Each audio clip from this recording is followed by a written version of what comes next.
30-11-25 ஞாயிறு திருவருகை காலம் முதல் வாரம்.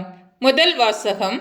இறையாட்சியின் முடிவில்லா அமைதியில் நாடுகள் அனைத்தையும் ஆண்டவர் ஒன்று சேர்க்கிறார். எசையா நூலிலிருந்து வாசகம். அதிகாரம் 2, இறைவசனங்கள் 1-5.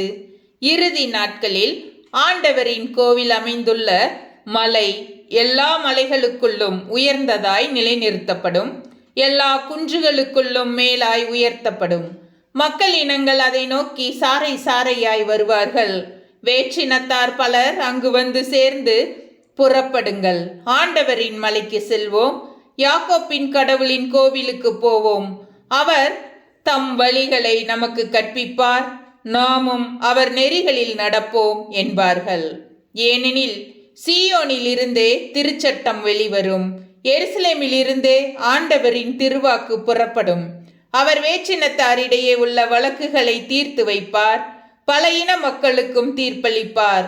அவர்கள் தங்கள் வாள்களை கலப்பை கொழுக்களாகவும் தங்கள் ஈட்டிகளை கருக்கு அரிவாள்களாகவும் அடித்து கொள்வார்கள். ஓர் இனத்திற்கு எதிராக மற்றொரு இனம் வாள் எடுக்காது. அவர்கள் இனி ஒருபோதும் போர் பயிற்சி பெற மாட்டார்கள். யாக்கோப்பின் குடும்பத்தாரே, வாருங்கள், நாம் ஆண்டவரின் வழியில் நடப்போம். ஆண்டவரின் அருள்வாக்கு. இறைவா, உமக்கு நன்றி.